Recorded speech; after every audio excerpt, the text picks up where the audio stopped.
I'm bored. Maybe I should go on my phone for a little bit. What's the worst that can happen?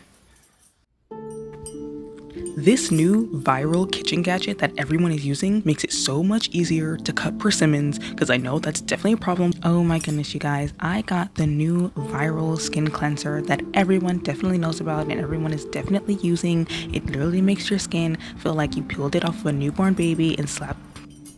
Yeah, today I'm going to be trying this new viral lotion that I'm pretty sure all of you already know about, because you all definitely know the viral lotion that everyone definitely knows about. So I'm not even going to introduce it. I'm not even going to tell you what it is, because you already know, because it's clearly viral and you already know about it. So let's just go ahead and get into this using this viral product. Guys, I just bought this new viral product and I'm literally so obsessed. The Booty Scratcher 9000. It works so well. What is going on?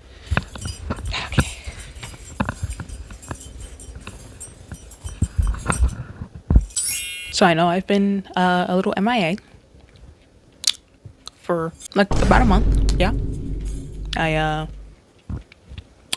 know, but it's fine. It's all good because I'm back now, so everything's fine. Literally nobody cares doing all this, and you're probably like, bro, I forgot all about you, dude. I'm gonna take these bracelets off too. They're just too loud. Virality. The tendency of an image, video, or piece of information to be circulated rapidly and widely from one internet user to another. The quality or fact of being viral. Something that spreads like a disease. There are many things that can go viral on the internet. You can have funny memes that are used to express certain thoughts and feelings in certain situations that can be universally understood. You have viral videos that can be shared so people can be updated on certain events in life. And of course, you can't leave out the viral products that absolutely everyone is using all the time.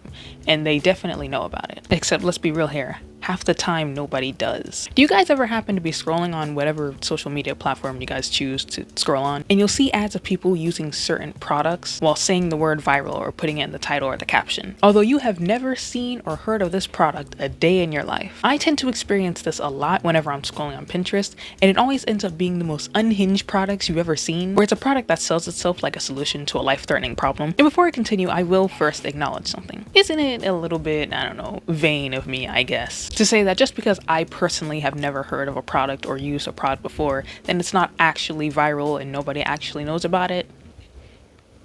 Yes, it is. But I oftentimes am not the only person who has never heard of this product or is unfamiliar with the product or the brand or the company that makes them, because oftentimes it tends to be some like small business or startup company that swears up and down that this product has several 5-star reviews, but you can't really find reviews anywhere else except for their website. But let's give the benefit of the doubt and say that these products are actually well known and they're used by several people. How many people are we actually talking here? What number of people are actually using these viral products? How widespread is this product? And how come I'm only just hearing about it now? So I guess in order to answer all that, we'd have to go through the history of what it actually means for something to go viral. The word viral was first used in the year 1937, deriving from the word virus, meaning any of a large group of submicroscopic infectious agents. Yeah, no, I'm not actually going to bore you with the history of the word viral, okay? I'm joking. I've seen several skits of people poking fun at like video essays and commentary, and how they always have to start on the history and go back to the freaking Roman times or the Roman era or whatever in order to truly grasp and understand the meaning of today's topic. So I just thought it would be funny and stupid to mess with you guys. Sometimes you do actually have to go into the history. You do. Sometimes you do have to look back, as history is still important, but this is not one of these cases. But anyways, we need to get back on track. We need to figure out what viral actually means in today's time and how we're using it. Well, we kind of figured that out already, because earlier I gave the textbook definition of what viral means. Any form of media that is circulated rapidly on the internet. But there's clearly no quantitative nor numerical distinction for this, so it's kind of hard to define what a viral video or product or whatever is. Because if we don't have a set number or value or universal understanding, anything can be considered viral, technically, which is kind of what we're seeing. Like, we're seeing that label be plastered on literally everything. Also, the definition doesn't clarify how long something has to be known in order for it to be considered viral, which you may think that doesn't really matter, because as long as it's known and it's spread, I mean, it's considered viral, right? But it kind of does, because in order for something to reach other people, it has to take time. This information has to reach a lot of people in a very quick time period, which is what will make it viral. But if the virality of the phenomena or whatever it is dies quickly, how is that really enough time for something to go viral? So just to put into perspective, think about all of those trends that died as quickly as they came through. And trends do die very, very fast nowadays. We still technically call those trends viral, but some of these trends happen so fast that a lot of us don't even know about it until it's already over. For example, a few weeks ago, I made a video talking about the flip the camera trend of like kids asking people to hold their phones and then flipping the camera on them to show their faces and make fun of their looks or whatever. No one's talking about that trend anymore. Nobody. Is anyone even still doing the trend? I mean, I hope not, of course. I hope that all the videos that went out about it shamed the kids into not doing it anymore. But it happened so fast that some people didn't even know about the trend or know it existed until they saw like somebody talking about it on the internet. It was alive long enough for like a lot of people to know about it, but then it died so quickly, so now more people can't really know about it. Is the amount of information that we receive in this day and age so abundant that we can't even keep up with things that go viral? And when it comes to products, like I was talking about earlier, it's even more niche and specific. So it can only appeal to a very certain group of people. And because of that, can that be considered viral? Like it might be a kitchen gadget or something, or like a makeup gadget, or it might be a lotion or perfume scent that everyone's using. Or sometimes it can be accessories and jewelry that, frankly, in my opinion, should be a lot more viral because it looks very cool and fashionable, like this person in this video here. I think her jewelry looks really nice, actually. Yes, that's me, and yes, it's time for a sponsor. This video is sponsored by Ana Luisa. All right, I mean, I've been ranting about Ana Luisa for like quite a while now. I think this is my third time working with them. But on the chance you haven't seen those videos of mine or you haven't heard of their company, Ana Luisa is a sustainable jewelry company that makes very unique and good quality pieces of jewelry. In the past, they have sent me silver pieces that I still wear to this day. If you watch my videos, you'll see that I often wear their pieces even in videos where they're not sponsoring me. The last time I worked with them, they ended up sending me some gold pieces, which was very, very needed because I have like zero gold jewelry whatsoever. Because I ended up liking it so much, they ended up sending me more gold pieces because I really need to up on my gold game. One of them here in this box, two of them I'm already wearing right now. I'm gonna get uncomfortably close to you guys. These are the pair of earrings they sent me. Focus. They sent me two pairs of earrings. There's these. I can't remember if these are the Edens or Elises. I think these are the Edens. It's a gold cuff, I guess you could call it, but look at the detailing on that. Sorry, like that was too up close and personal. You could literally like see my pores. The second pair of jewelry I got, like I said, I think these are the Elises. Oh my god! Oh jeez! Oh my god! Oh, I'm gonna just bring them up to the cam. Look at that. Oh wow, it's focusing amazing. Look at that. They're just like, again, very simple little hoops with like dangling rhinestone or diamond or whatever you want to call this. And then lastly, I think what has to be my favorite piece that they have ever sent me in the history of me working with them. Here we have the Pebble. Put very simply, it is a gold rock on a thin gold chain. What's there not to like? There's something nice about just a rock on a necklace. Like I don't know how to explain it. It's like going outside and finding that one really smooth pebble and picking up and collecting it, which is a perfectly normal thing to do as an adult, by the way. I know we say that kids do that, but it's fine if adults do it too, okay? If you find a cool rock, take it home with you. But yeah, I feel like this is what this is. It's a cool rock. It's on a necklace. I don't know, I'm a simple person, okay? In my opinion, these pieces would be perfect for the upcoming spring season. That is if we don't get another round of snow out of nowhere, which I'm not complaining. I love the snow. I like winter. But yeah, spring season is coming up. You know, we're gonna whip out the sundresses and everything. And I think this like dainty, delicate type of jewelry would match perfectly with those outfits. So if you're looking to stock up on some dainty jewelry for spring coming up, and you want to find pieces that are unique and also good quality, click my link in the description box and it'll send you straight to their site with all of their most popular pieces and all the pieces that you can choose from. I definitely advise you to choose them while they're in stock though, because a lot of their pieces, especially their popular ones, tend to be low in stock or just sold out. So definitely try to get what you're looking for when you have the chance. So yeah, click the link in my description. It's down here, right there below. And thank you very much to Ana Luisa for sponsoring today's video. But anyways, back to virality. You know what else isn't really specified when we use the word viral? The fact that things that people did can go viral, but not the people themselves. How many times have you heard some trend or phrase go viral only to have no idea who started it, who said it, and why it got popular in the first place? You just see it everywhere. The Hawk to a Girl is a perfect example, at least on my part, by the fact that I still don't know her name to this day. I just call her Hawk to a Girl. And as a matter of fact, I never even seen the actual clip of her saying the thing until very recently. Before that, it was all just people talking about her and like people making memes about her and people saying the phrase. You heard the phrase everywhere, it went viral like crazy, but you still kind of don't really know who she is as a person. Or like the very demure and mindful thing that went viral a while back. The girl who came up with that, same deal with her. I knew the phrases, I heard them everywhere. There were even businesses that were hopping on the trend and using it in advertising. Yet I still do not have a single clue of who this girl is and what her name is. And we just never hear about them again. It blows up and it dies just as quickly. And this isn't me trying to invalidate their success either. I want to make that very clear. I'm not saying that they have to be ultra famous and known by everybody. Everybody has to know their name. I'm not trying to play on their success at all. All the money and success that they received from what they did, honestly, good for them. But it's just another thought of this murky definition that we have of viral. The same with popular songs where you don't know who made the song. You just keep hearing it in shorts and TikToks. Memes and show clips where they don't actually know where it came from. You just circulate the actual clip or the actual meme. Which, to be fair, I guess it's not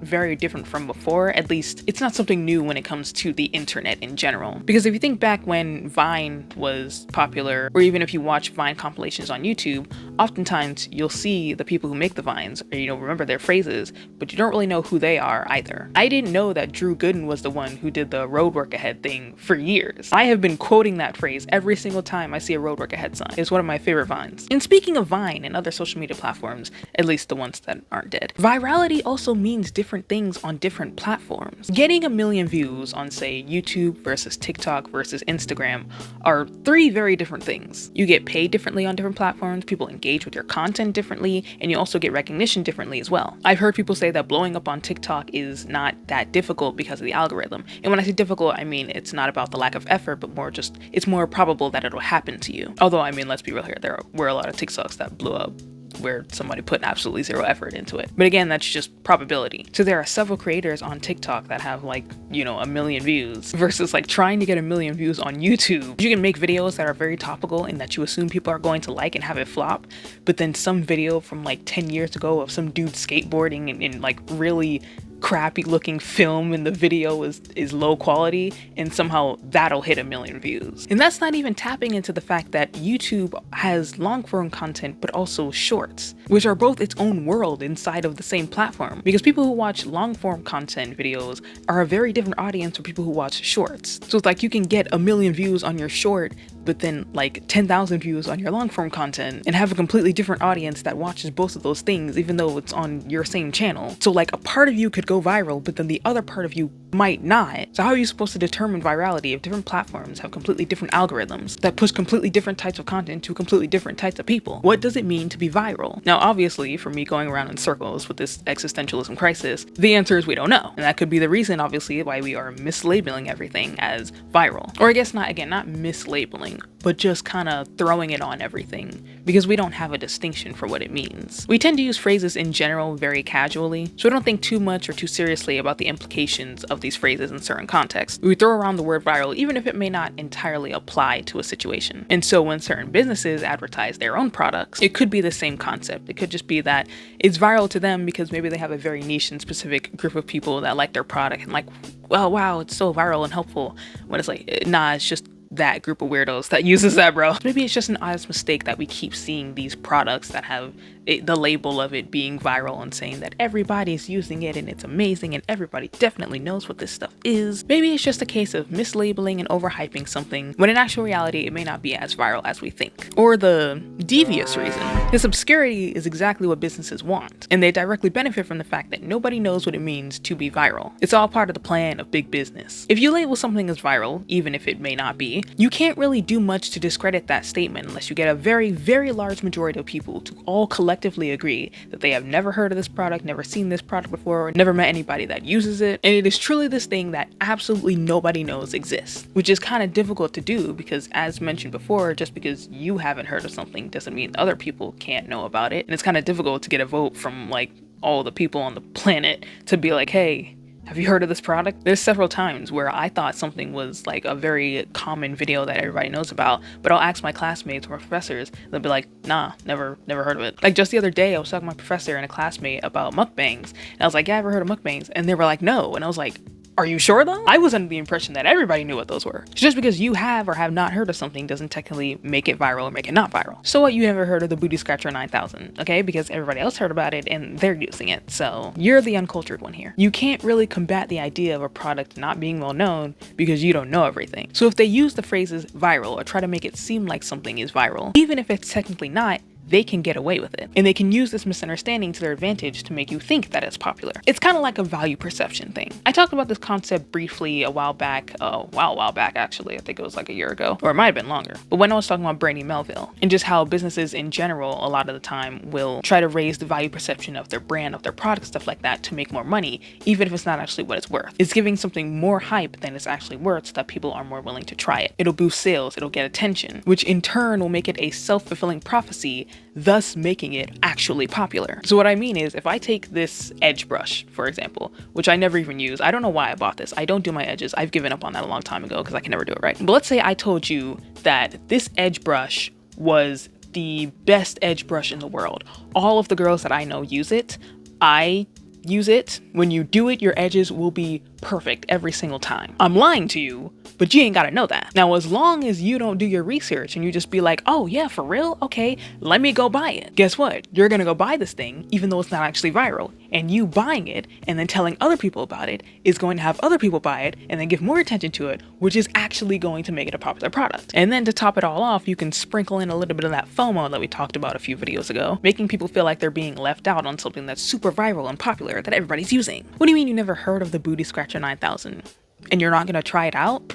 You're missing out, bro. Boom. 10,000 IQ business move right there. Make something popular by telling people that is popular so that it becomes popular. And then what ends up happening is that you get all these big YouTubers and influencers talking about these products, or at the very least mentioning them. Some of them will even buy it and make whole videos being like trying, viral weird gadgets and products, putting the word viral in their titles and in their captions. Once again, contributing to sales, or at the very least contributing to attention that is now being put on this product and the business. And we're very curious creatures, so people will try things out just because. Even if we don't actually like the product or care for the product, if we're told enough that it's popular and people are using it, we might just buy it. So at the end of the day, it'll all work in the business's favor. So maybe throwing the label of viral on products that we keep seeing in these random ads from businesses that no one has ever heard of before, maybe this is all actually just an intentional move to make people think that it actually is viral, to make people feel left out for not using the viral product that everybody else is using. And again, usually they end up having reviews on their own website, which you can't really tell if they're real or not because that's the only place you can find reviews for this product or business. But don't worry about that. They're definitely real, and these are definitely real people, and they definitely enjoy this product that you have definitely heard of before. And that is definitely viral. Now, of course, this is all just speculation and conspiracy. I'm not saying this is actually how it works. It would be interesting if I could see logistically if that's how that works, seeing if using the term viral on very unknown products actually does assist with marketing. But it might be kind of difficult because, as mentioned before, a lot of these businesses are small or a startup, so they don't really have, first of all, they may not even have a lot of stats in general. But then that type of information usually isn't easily available online, at least not the way they are for bigger businesses. Like, you could go search up a big business now and look at like their stocks and how much revenue they've made and stuff like that. But with bigger businesses, I don't normally see them using this tactic because they don't really need to. They're pretty well established at this point. But if there is at any point in time where I actually can test my hypothesis, if you will, and see if I can actually track what I believe is a marketing stunt to actual increase in growth in sales, I can make a follow-up video if I can actually manage to find that information. But that's gonna have to wait because that's all the time I have for today. So thank y'all for watching. Do not forget to check out the link in my description if you're looking to up on your jewelry game. Check out Ana Luisa's pieces before they get sold out and are out of stock, at least the ones that you want. Thank you again to Ana Luisa for sponsoring this video. Thank you guys for watching and for entertaining my shenanigans, and I will see you in the next video.